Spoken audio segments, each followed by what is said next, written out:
All right. Good evening, everyone, and welcome to Beyond Baroque Literary Arts Center. My name is Quentin Ring, and I am Beyond Baroque's Executive Director, and I am incredibly honored to be welcoming you all to the Los Angeles launch of Allison Hedge Coke's newest book, Look at This Blue. We also have with us tonight Shonda Buchanan, who's going to be here to read as well and to introduce Allison. We'll get to the program in just a moment, but first I wanted to say a few words about Beyond Baroque. I'd like to begin by acknowledging Beyond Baroque's presence on the traditional, ancestral, and unceded territory of the Gabrielania Tonga peoples. We acknowledge the wrong done to these peoples through settler colonialism, genocidal practices, and the violent dispossession of their lands. As an arts organization, we are committed to uplifting Indigenous writers and communities.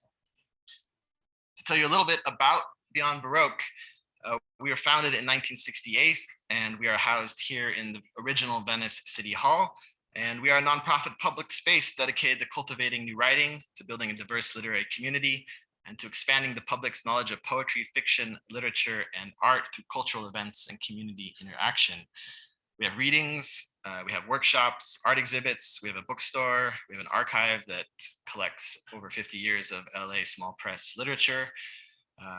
Above all, we have a community of poets and writers dedicated to exploring the artistic possibilities of language. And over the years, we've nurtured a huge number of LA's better known poets, artists, folks like Wanda Coleman, Amy Gersler, most recently Amanda Gorman, many, many, many more. I should also mention Will Alexander, a poet in residence who was just nominated for the Pulitzer Prize. Excuse me, not nominated, he was a finalist for the Pulitzer Prize just this week. So we have some fantastic programming coming up. Next week, a week from today, we have the launch of James Spooner's graphic memoir, High Desert. James is the director of the documentary Afro Punks. And for the launch of his new book, we're going to have not only a reading with him, it's going to be a conversation. It's going to be a conversation. We're going to have a little zine fest outside. Have a couple of punk bands, Dangers and the Tissues playing. I think it's going to be a really fun day, so please do come back for that. On May 28th, we have the performer and poet Gabrielle Seville, who's going to be doing a sort of multimedia performance piece. She's going to activate the space in here as well as throughout the rest of the building. We're very excited about that. Gabrielle's an incredible performer, so I really hope you'll come back for that as well. And we have workshops as well. We have our free Monday night fiction workshop, our free Wednesday poetry workshop. That workshop's been running continuously since 1969. We have some paid workshops coming up. In June, we have one with Tracy Kato Kiriyama, as well as another poetry workshop later in June with Mike Songson. You can find more information about all of that on our website, beyondbaroque.org. In order to continue all of this work, we always need the support of our community. So please do consider becoming a Beyond Baroque member. It costs as little as $50 for an individual membership, $75 for a dual membership. It's helping us keep these events free for the time being, even if we have to pay, even if we have to charge occasionally, you'll get in for free to most of our events. And it really just helps us continue the work we do. So you can see Jade in the bookstore about that after the show. And so let's just talk about the reading a little bit. It's just a profound honor to have Allison here. She's truly one of the great poets in Southern California, really anywhere. And I'm just really honored to have her here to read from her new book. We do have it for sale in the bookstore. So after the show, please pick up a copy of that. I'm sure she'd be willing to sign it for you. We also have a little bit of a reception after the program, sponsored by Coffee House Press. That's back in the back patio. So please do stick around for that. But to introduce the program, we have Shonda Buchanan. And just to tell you a little bit about Shonda, she is a Pushcart Prize nominee, a USC Los Angeles Institute for the Humanities Fellow, and a Department of Cultural Affairs Los Angeles Master Artist Fellow. She's the author of 5 books, including the award-winning memoir, Black Indian, which we also starts incredible book. And she's a recipient of the Brody Arts Fellowship from the California Community Foundation, a Big Read grant from the National Endowment for the Arts, and several Virginia Foundation for the Humanities grants. Her memoir, Black Indian, won the 2020 Indie New Generation Book Award and was chosen by PBS NewsHour as a top 20 books to read to learn about institutional racism. Shonda lives and writes in her adopted home on Tongva and Chumash land in Los Angeles, California. And one thing I should really mention about Shonda, not only is she a professor at Loyola Marymount University, she's the president of Beyond Baroque's board of trustees.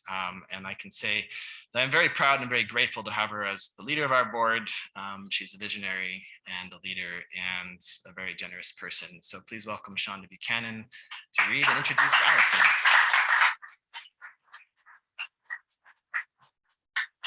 Thank you, Quentin, for that lovely introduction. It's so funny when you say generous person and all those things, all those accolades. All I think is we're human, you know, like we're human and we do the best we can. Yeah. Lucille Clifton told me that in an elevator at, oh gosh, Furious Flower conference for Gwendolyn Brooks. And I said to her, Lucille Clifton, I said, how are we doing? She said, no. She said, are you doing the best you can? I said, yes. She said, that's it. We can all just do the best we can, right? So I walk with that. I'm so grateful to read with Allison. I'm incredibly grateful.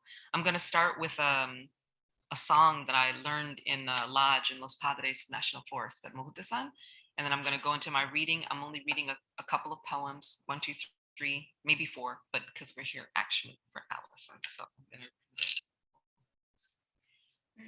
and this is in honor of all our ancestors.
All my journeys begin in North Carolina without my knowing it.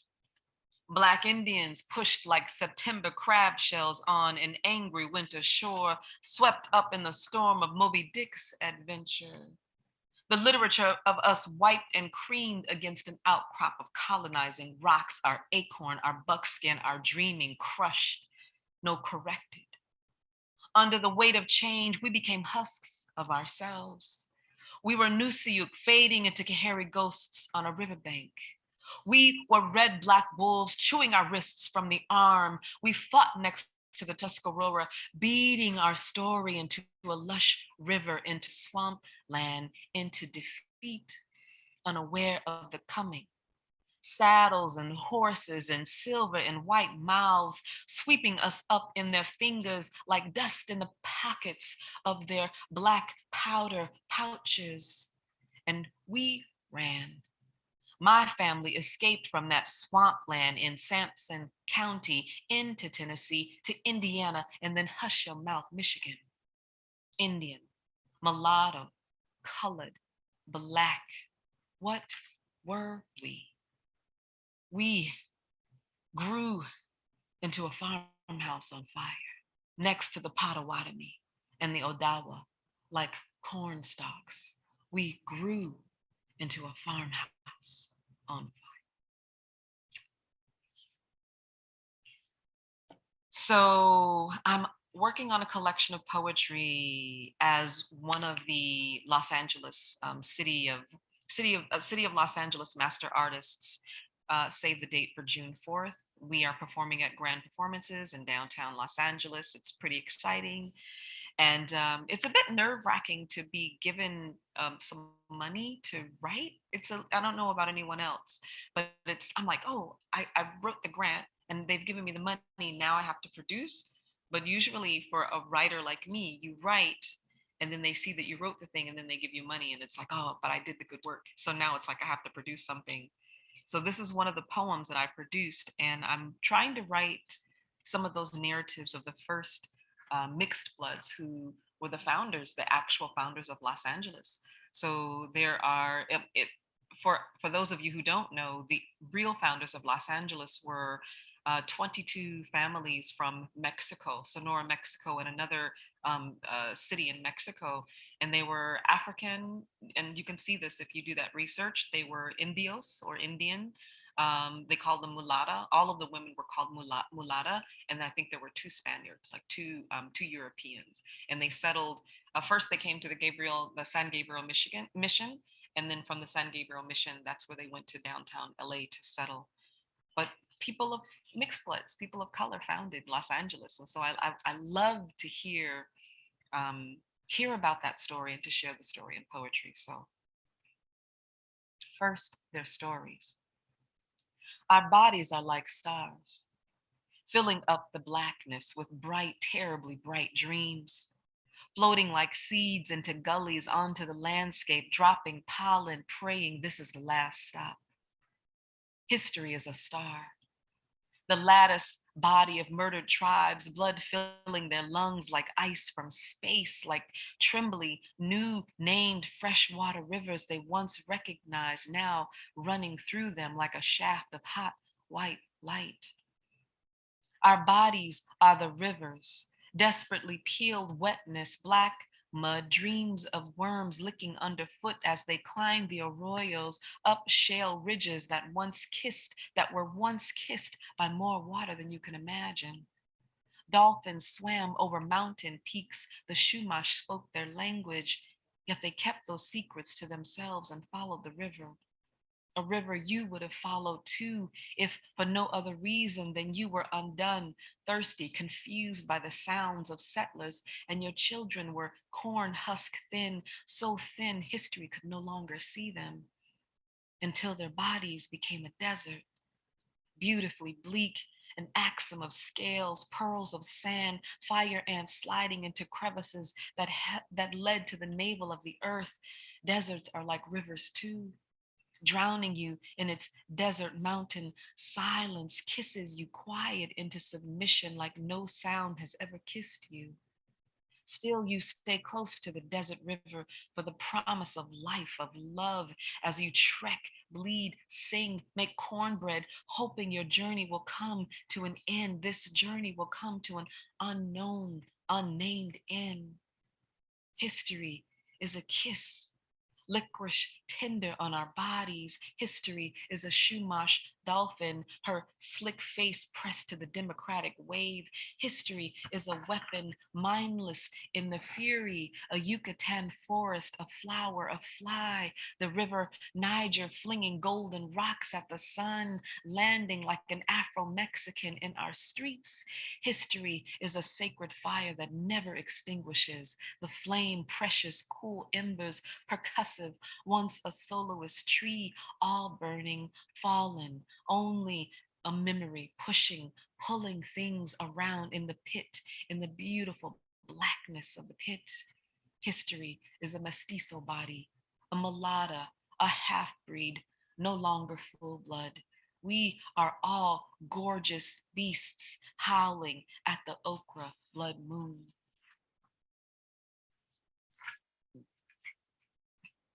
Thank you, Ivan.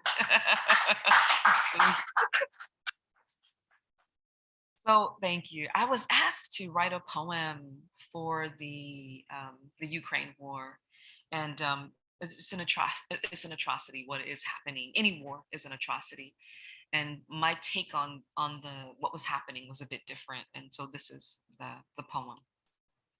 Learning to Run, circa 2022. It slipped into my morning tea and toast.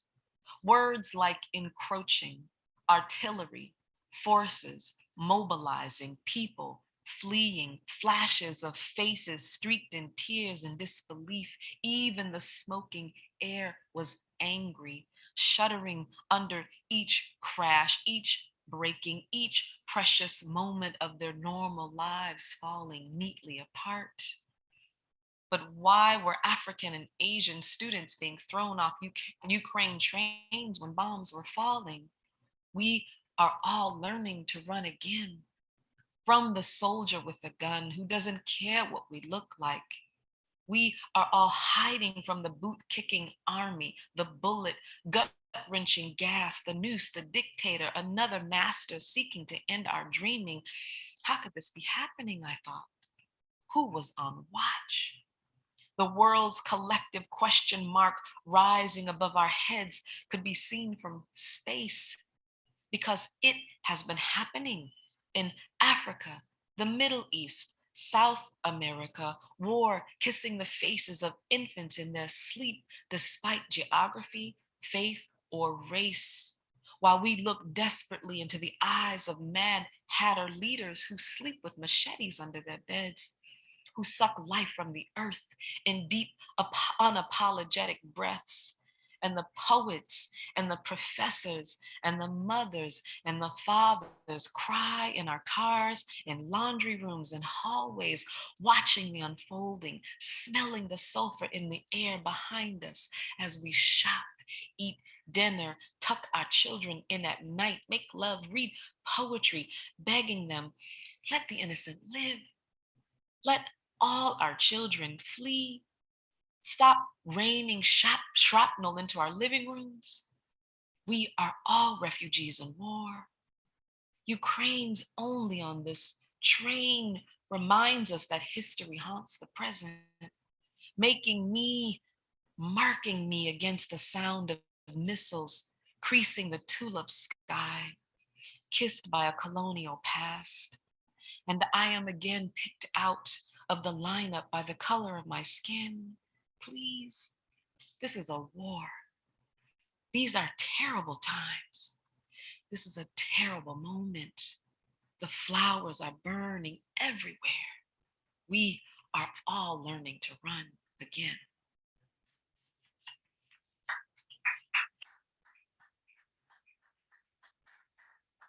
And this is my last poem. I promise I keep trying to write happy poems. I do, I do. And so I tried to make this poem, to me, it's a happy poem.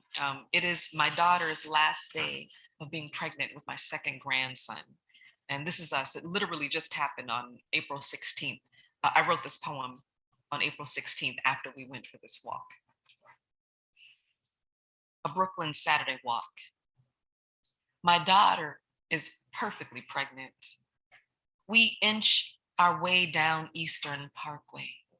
Her nearly 3-year-old son runs ahead as fast as his caterpillar legs can go. A bullhorn cracks.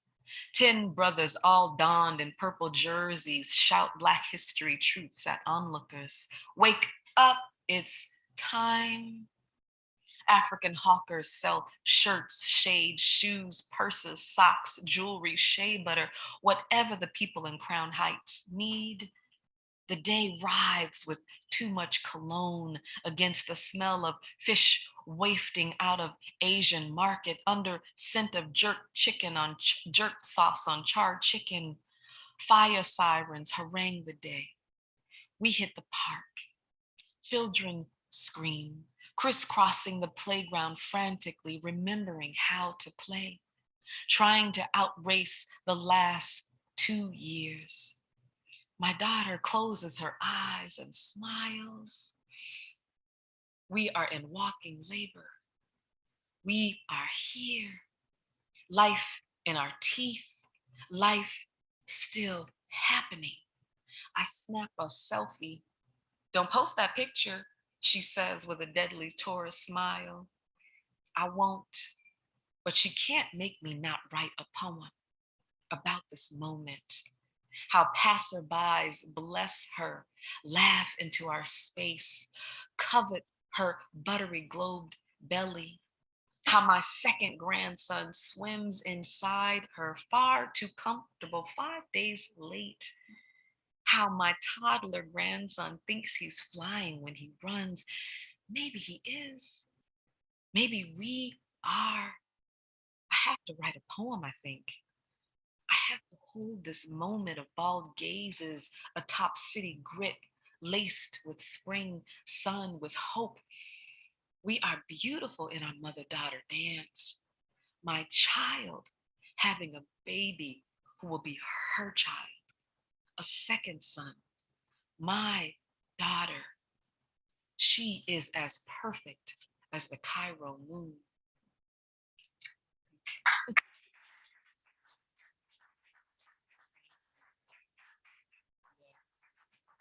My daughter. Okay, so it is my pleasure to read the biography for Allison.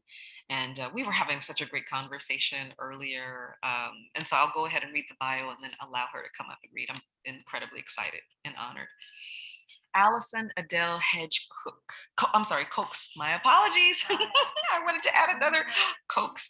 Recent honors include a 2022-2023 UC Mellon Dean's Professorship, a 2021-2022 California Arts Council Legacy Artist Fellowship, 2021 AWP George Garrett Award, 2021 induction into the Texas Institute of Letters, 2020 Daniel and Maggie Inouye Distinguished Chair in Democratic Ideas at the University of Hawaii, 2019 Fulbright in Montenegro, 2018 First Jade Female Poetry Festival, Suhe,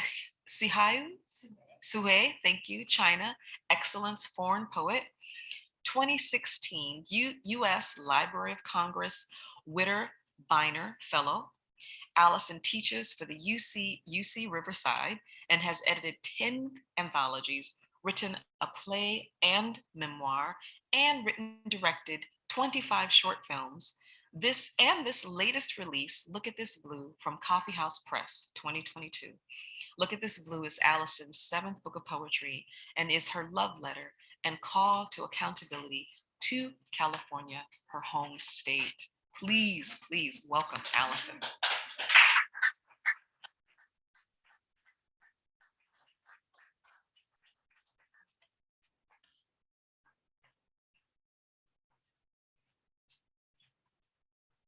Thank you, Shonda. Can you guys give her a hand? That's so beautiful. Been wanting to read with Shonda for a very long time, so this was a special pleasure for me. And thank you all for coming out. I'm just going to read for a bit and then maybe talk a bit after. This book is dedicated to one person, which is unusual for me. There's a couple of notes in the beginning of the book that are thanks for quiet rooms, which I'll talk about after, to a couple of different people in different locations. And it's directly dedicated to my granddaughter, who's in the first row. She's my eldest grandchild, and she is, her Indian name is, translates to blue butterfly. And there's a lot of blue butterflies in California that many we have lost. But she's carried me through a lot of things, and she's my traveling buddy. So the book is dedicated to Hazel. Thank you for being with me, Hazel, and thank you for doing this journey with me. It means so much. And thank you, Shonda, for opening up. Thank you to Beyond Baroque for hosting us this evening, and for everyone who made it despite the graduations this weekend and retirement parties. I know because I got a host of emails. Once the world was gleaming, it was open. We entered unknowing. We were believing all we came to we must deserve, and knowing we did not, faced extinction. The path we have taken has rotted. Ignite, stand upright, conduct yourself like lightning. Tanya Tagak, Retribution. Little epigram there. I love that a siren's coming right now at the beginning of this. Okay. It's a little crazy for me. Look at this blue. Erxus blue butterfly from the sand dunes of San Francisco, the first known American butterfly to become extinct due to humans, first known. The redwood burrows cut like blisters shaved from trunks, poach life source from root, killing giants in knobby growth removals. The baseline, canopy height, bud tissue, unsprouted genetic code for clone of parent tree emergence. Barrel at my mouth, ready cocked, held there by my baby brother's bared grip. The lemon wedge moon popped over, flat consumed shallows, over sweet sound, low rustle in lodi water, a chortle trill, night language from standing cranes, sandhills. They've been here all along, standing still, knee deep in station pools. Orion was hovering eastward, drawn and readied. Someone slinked past the door jamb. Each chokehold failed vaporance, cognizance. In a world fast shaking herself loose from diabolical torrent, rising throttle song, above throttle breath, choked out between calligraphies, madness clenched, fury unfurled release, misery met in each pummeled break. It's not over. Sleep in despair, sleeping moth tongue, unroll against central incisors, human throated, deep yearns for saxophone, trachea, windpipe, Shantil's chortle, only saving grace, wetlands marshaled. There's nothing here on guardian watch. In Riverside, reaching back for a slip skateboard, he was hit so hard he flew while breaking. A crow above, whose wings were sunning, swooped at the same time the car careened to halt on Martin Luther King Road near Boardwell Park, East Side, where the speed limit suddenly increases while approaching too close crosswalks leading to homes from Stratton Community Center, Boardwell, Emerson Elementary, East Side, Black, brown kids, elders. Anyone can see. Someone once worked this out. City planning. It's all going to burn, says the man accused of setting the holy fire. First the puma and Santa Paula palm branch, then coyotes, fox, rabbits appeared. The birds overcome sky, plume. Then an entire yard of carpet was undulating fleas, so thick wrapping bread bags over feet and ankles barely made it passable. Everything escaped heat from fire-stormed arson. 120,000 acres, blanket-fired Los Padres National Forest and more, choking like the child they found there, still hung. Sleep in the dream, a bettering world. Sleep in the dream, nightmare woken. What we carry howls, boggling. Her cheek contorted in flame, unfanned and yet fanning. She eclipsed all asunder, all broken. Scar-face vision in temporal melt. Somewhere on my left face, you can still see where it was sewn back on. On the right, the line across the eyelid where it was sewn back. On the abdomen, the line where it was sewn back, sewn back, sewn back. Somewhere on my right hand where it was sewn. All the here's and there's were sewn. All the biopsies, removals, explorations, assaults, sewn. What we carry weeps wet-haired. Her cheek contorts when sprayed by guard. From the first time she attempted, her neck ached. Meanwhile here, a body found in Baldwin Hills fire. More missing, arson again. Someone is out there.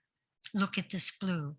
Palo Verdes blue from the Palo Verdes Peninsula, one of the best claims to being the world's rarest butterfly, first thought extinct by development, rediscovered at the Defense Fuel Support Point in San Pedro. The newly returned lays eggs on deerweed. Notice the patterning of the underside of her wing. Remember, along the way, the murdered sow bear, her cubs taken for claws. We're all just symptoms of something massive, faster, over. They're killing us, weaponizing nature, sanctifying arms, consecrating each trigger-flexed hand. Dad, in his 80s, on the trailer roof, a sprayer in hand, fighting back the ignition, not leaving until everyone leaves, he said. Or the time he battled out of being rolled, just smoothly turned his cane horizontal, asking the punks who should join him, when he dies soon enough, until they scrambled across the Kmart parking lot. Trigger turned to my face, every right to bear bitter, every night schemed daybreak flash. No need to fictionalize this dude. He is what he is, what man made, what man. Sliced squamous, first somewhere mid-20s, missing children, women, taken somewhere. For me, it was a gully, a pond, a base, a van, a hall, a window. Broken branch and canopy above, the trees like fingers, like the stiff blade that went through my right hand. The bone handle separated knuckles, like gales tearing muscle, bearing my keen weight. Or the E. coli, some salad in a back aisle. Invader, like this guy, too idiotic to merit note, past his criminal code, when pressing limits, cruelties, as a method of stopping my poems so they could not escape. No matter the musescape, Santa Ana's floods, frost on the orange grove, all that counted elsewise. Was there any snowfall on Topa Topa? There was something lost on the Death Wish facade that called itself man. Ghost knocks pounded behind my head on the wall when he tried to stay there. Enigma, can we use this? Maybe we are. I am. But not in the way Lopez would say, bruja, when the plant hanger split and oranges flew unaided. The chairs bobbed like maragonzers in quakes. Northridge was maybe our wildest quake. Pipe bombs, some believed. In the stillness, no one questioned. Some were thrilled by the variance, by her shaking us loose. Behind us was Liminaria, a town of a camp. Now some suburbia development, but then all sorts of workers. Since 1893, Rancho Cespi, Floricantos, La Lucha we would go, Santa Paula, Fillmore, Piru, Oxnard Strawberries, Satakoy Records, Ventura Gold Beaches, Hot Peppers Shoulder Blood Alley, Ventura Freeway 126, the Oleanders, Eucalyptus, Rhododendron. I came from camps, not these, but I served these children. Decades ago, when Oliveland's girl, a 7-year-old, wrote, "My eyes are the green of August." I still see her eyes, her August now. Condors replenish. A phoenix half-grown chick survived the Big Sur fire, matured, fathered egg with redwood queen, whose initial mate was lost to the Dolan fire. All phoenix rise, a blue-green egg until Milky Way splits open in some hollowed redwood on a cave floor, dust, cliff edge. Once my hand gleaned a plume from cliff edge. Something called me to reach in, to feel what left it, gone. Fingers rake, pulled from pit, what remnant left there, plume, left there. Let love lead. Let hand that pummeled rest, let scowl rest, face relieve. Let shoulders locked high, tight, recede. Let feet cracked, worn, ease. Let back stiff, sore, bent open. Let lungs swell breath like ocean. Let all of us, let all of us, let all of us be unbroken. Take heart.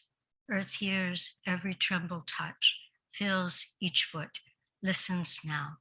Bring her justice, protection, peace. Look at this blue. Mutant blue coyotes, chance mutation. The baby blues in 9 coyotes suggest proliferation. Silvery brown backed with icy blue eyes, antenna ears turning satellite-like. Hearing voles, Santa Cruz, Sacramento, Point Reyes. Their apex predators were mostly wolves, mountain lions, or killed by humans. Here they thrive, hunt, blue-eyed, chance mutation. Tenderloin morning, someone took a shot at me before 9 a.m. It's been 2 days since my neighbors shot over me, lying over you, protecting you. Since Traveler's Aid allowed me to get here, to take cover. At least your father can't kill me now. That passing car, mad at the world, takes pot shots, has poor aim, or didn't mean to score. just trying to get some juice, keep hydrated. My sister's still awake from her night shift, watching you for the first time for 10 minutes while I cross-hide, then Turk, and grab a box of juice, a piece of bread, head back unscathed, pass by the old man someone brought from a reservation and left here on the street. No one knows his language. My sister says he'll accept a sandwich juice, so I go back and grab him one too. Today it's orange. Here's a heel. Someone from St. Vincent's gave him a cane. He looks maybe blind or cataracted. I wish his name was known. Wish he knew his home. Get him with his people. Morning seems high above. The buildings block out any rise, and the whole thing seems to spin cardinal points opposite, so north is south. Peninsula living, Yelamu, Ramaitash. Aloni, my sister, learns at San Francisco State. She works late shift printing papers, working for her bachelor's in Native Studies. It takes her about 11 years to complete it. Me, I'm scrambling just to hydrate, acclimate. In the year Tom Petty wails, you don't have to live like a refugee. Score before care not cash. San Francisco labeled me indigent. Didn't offer me a home, just rent to my sister. In a few weeks, you will have red measles. Not move for days, dehydrate, will nearly leave. From me standing in line at St. Vincent's, with you wrapped tightly in a sling alongside for food, for medicine, for essentials we don't keep. The stream of morning over your face when you recover. We're seventh, shirt tells, undeserving, unenrolled, unfit, undocumented, 2 gens from Fluency's heritage, but the Friendship House reps say we're welcome to sit in if we get over Oakland Way. This is before I could express myself. My chin was still positioned ready or chin down and ghosting into horizons that you can't see. My sister came here in the 70s. Our mom and dad for their honeymoon after their blind date meeting in San Diego in the late 40s, the last century. You can still feel them here though. Each time it's real, we call, note space. Yes, we were there. Before any time passes, we realize other families don't have these homing knowns. My sister is embarrassed of me. 2 backwoods, 2 field laborer, 2 sharecropping, 2 fisher, 2 farmer, 2 backwoods. Mocks my handiwork, asks if I plan to sell trinkets on the side of the road. Maybe leather work, I claim, and show her mine. She walks a block ahead of me, mocking me to her city friends, like we walked aisles over from our mom, who was deep in delusion, cursing through the aisles in Piggly Wiggly, but never mocking her, not once. Where does mocking come from? A raven cry from my heart. Here the streets are lined with fresh refugees, straggler homeless, cardboard boxmen, prostitutes, pimps, beautiful neighborhood people who teach me you can get a meal for $2 on this block and how to eat with chopsticks. Which store gives free bread if you don't have money? Lots of skins pass through, but not alone. How many times was I given up and left for dead? Rejected, objectified, ejected? Does it matter still? When jump started or just woken up, when unexpected to, always returning to the beauty of this world, always returning to abject misery, the layered still splendor, despite beautiful, horrendous juxtapositioning throughout time. Look at this blue, the Mission blue butterfly from coastal chaparral and grasslands, the Mission District, San Francisco, Twin Peaks, Marin County, most upon San Bruno Mountain, the small, delicate, gossamer winged male, iridescent blue, lavender female, dark brown with blue base, fringed and long hair like scales. The undersides are spotted. Her wingspread is 1 to 1.5 inches wide. The caterpillars solely ingest native California lupine. The adults drink flower nectar, buckwheat, golden asters, wild hyacinths, endangered first by development, by public infrastructure. Development projects remain their most significant threat. And then there was LA and mercy, mercy, mercy. Oh, mercy me, perforating the heart, his lung, liver. The Los Angeles coroner said Marvin was shot twice. Oh, mercy, mercy. Look at this blue. The blue whale alongside Monterey and San Diego, Baja, the gentle giant, the heaviest animal to ever live on Earth, twice Argentinosaurus size. The ship strikes kill 11 per year. The US West Coast with ship increase, population will be depleted. Noise, military testing, sonic battery, chemicals, plastics, krill, anchovy, tiny fish, tiny crustaceans absorb microplastics. A blue whale eats between 2 and 4 tons of krill per day. Blue with a belly full of plastics. In the bus, on the way to retraining field workers, us, we left Santa Paula for Ventura Daily. Rhododendron, eucalyptus, limonada orange groves, the peppers, the flowers for Burpee Seed Company. The red-winged hawks were every mile of eucalyptus. 126 Ventura Freeway, on watch like us for movement. X, Santa Paula, the North Star of Guanajuato, the Mupu, a Shumash. We escaped here too, refugees. Closed eyes, let finger conjure home, conjure map. This is where, from here, everything changes. Rewrite, reset, reverb. Offer projects for Santa Ynez kids at get-go. Offer self. Send for my folks to follow, and dad notes, know this, if there is snow on Topa Topa, everything's okay. Mom doesn't leave the pickup till the 4th day. The Vallejo apartment, their last place, West Coast, way prior to our lifetime. Restful now, restart, gratitude. So lucky to have a dad. Santa Paula Bank on Harbor, was it? Dad, deaf, spoke out loud. Where did everyone go? The tellers ducked in cover while Robert displayed his weapon to me.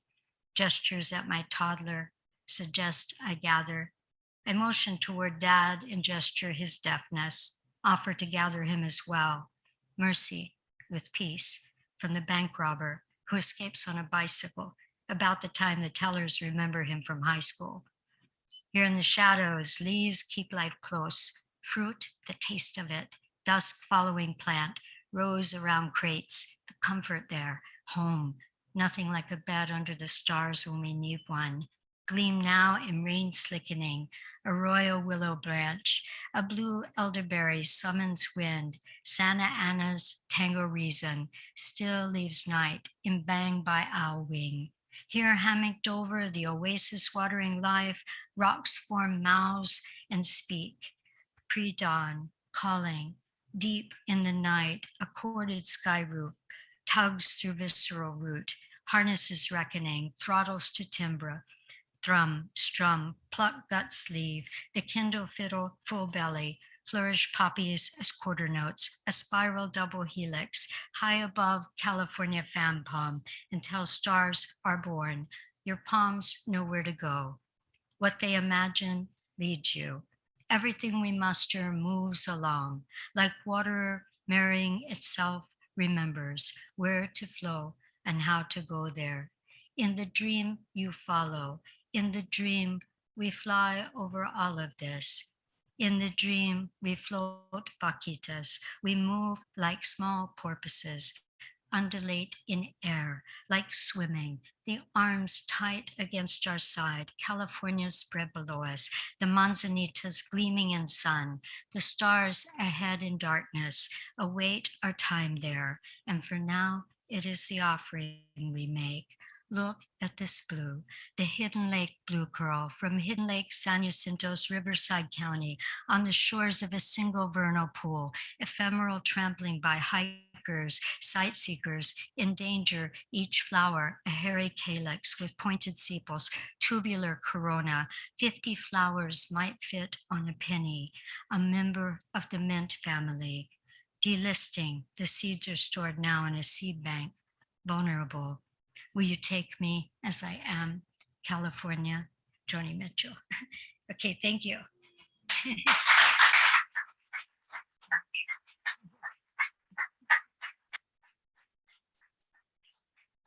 Thank you.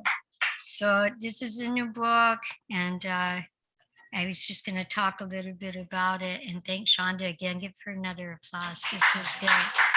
It was great.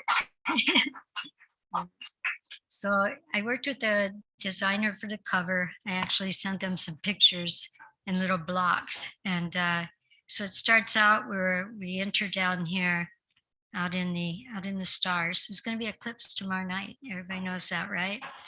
So we start in down here and we come up through the water and hit the reef. And then depending on how you look at our beautiful state, it's either a creation from the volcanic fire or it's destruction happening with climate change, and the butterfly wing here for our blue butterflies that repeat through the book. And I'll just talk a little bit about the making of it, and then we can go and have reception. I thought we should have asked for 2 chairs so Shonda and I could like sit and chat and invite you guys to like ask us questions. And I didn't think of it until she was up here, or, when we first walked in, and I said, we should have asked for this, but maybe another time we can do that. I think it'd be really great. Yeah, so I had a book due at Coffee House Press, and at that time, my publisher, Chris Fishbach, who I knew at Coffee House since he was an intern there, because he was an intern there during the time my first book was coming to press with them in the 90s. And so I knew him since that time, and he became publisher after many years of being there. I got to have a book for you September 1st, I got to have it. Okay. So he asked me for this book on cranes because I work with sandhill cranes a lot. And I wrote it and I wasn't feeling it. And I had to feel something before I let it go, or I'll shelf it for 8 or 10 or 20 years. If I'm not feeling it, it doesn't leave me. And so I wasn't feeling it. And I had a Fulbright from break from UCR in Montenegro. And I landed either August 31st or September 1st, 2019. And I went to an apartment of a friend who lives there. She's from Montenegro, invited me to apply for the Fulbright, who I visited when I was there before, a couple years before that, and who had come and read for us and done things for us in the States. And I said, I have a book deadline. And I said, I'm not feeling it. And she goes, how much have you written? And I said, well, I wrote a whole book, but I'm not feeling it. And she goes, what are you going to do? I said, I'm going to write another one. And she said, now, I said, I got all this jazz in my head. It's just total like improvisational things happening, but there's refrains. And I said, I think it's a poem. I said, but it's going to go all over the place. And I said, it's about California. And she goes, I'm gone for 2 days. You can use the apartment. So I had like a timeline. I had 48 hours. And so I wrote this book. I actually wrote 25 more pages than are in here. The poetry in it's 120 pages. So I originally wrote 145 pages in that 48-hour period. But it had been festering from, my time in California goes back 42 years, and my parents before that. So I've been, things have been building. So it's not like you don't write things when you sit down to write it. It's been happening, it's how it works. So it came out and I got done with it and I sent it off. And the next thing I heard was our publisher wasn't there anymore. And I thought, oh God, he must have hated it. My first thought, Chris hated the book. He doesn't know what to say. And I got a call from the board and they go, Chris is gone. And they go, we know you have a book coming out. And I said, yeah. And then I got a call from Erica Stevens and she goes, I love this. And we are doing this book. And I was like, okay. So she got on it. I was entirely grateful for her and worked with me in copy editing and indexing, because there's a lot of history in the state in here. It's a huge indictment in California. I read excerpts from it, but there's a lot of material in here of reference. They pulled out about 25 pages because there were worried about lawsuits, and that's why that got pulled out. But that happens when you're writing, and so we're worried about that. But it's an indictment of the state because I love the state. And when you love something, you hold it accountable. When you love somebody, you help them to be who they can be. That's part of that acceptance. It's like doing that. So it's both a love letter and a call to accountability for California. And thank you guys for sitting through that long-winded reading and for coming out tonight. And it's dedicated to my granddaughter, Hazel, who's here with me. Does anybody have any questions before we go and grab something at reception? Or anybody got any questions? probably talk more after the reading today than I ever do. Usually I don't like talk. I just get up and read and leave. Yeah. That's my standard. Is like I get up, read, and like take off. Yeah, so, but I feel like this might justify something. Yeah. Okay. Yeah, I brought up a lot of like border issue, a lot of border issue. They one time put my mom in a INS vehicle, and I was teaching at Northern Michigan University that year. And I had just packed up because I was going to go back and teach at Institute of American Indian Arts, where I did my undergrad work. My mentor professor there, Arthur Z, was retiring, and he asked me to be his fill-in.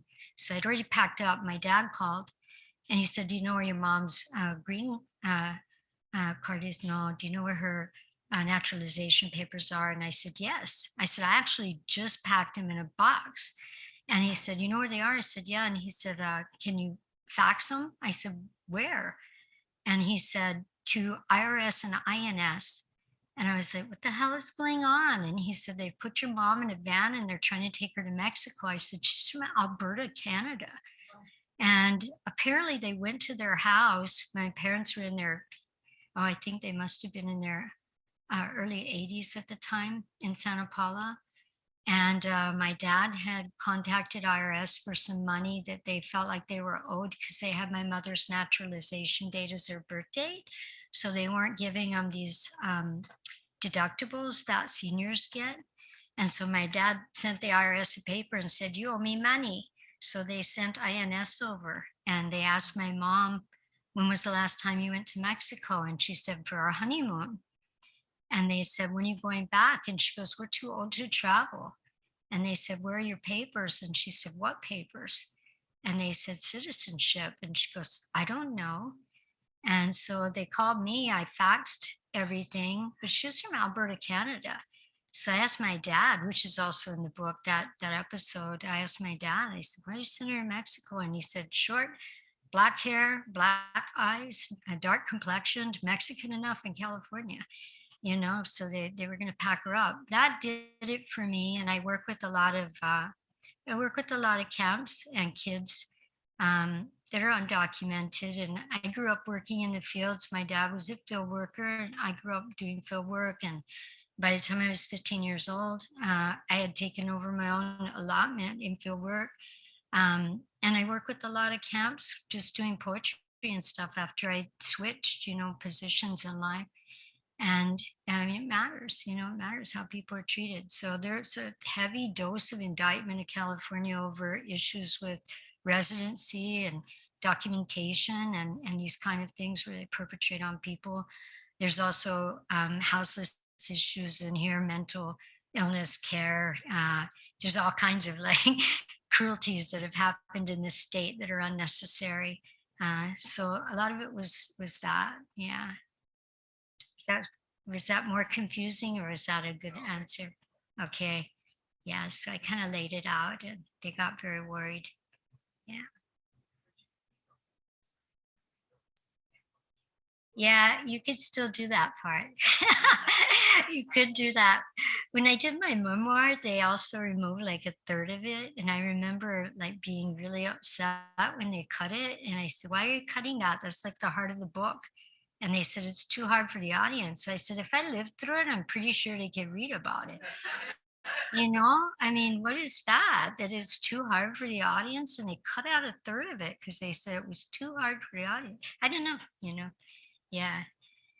Well, I think we should enjoy the reception and give a big round of applause to Beyond Baroque for like keeping us going during all this time and being good to us. And again, to Shonda and to my granddaughter Hazel and to all you guys for making it tonight and being there. And I really want us all to be unbroken. And it's a big ask. There's a lot going on, but we're all carrying things. And for tonight, we should just enjoy and have some reception. If anybody's interested, the book's in the bookstore. I'm happy to sign it. And let's just give everybody an applause and thank you for coming out.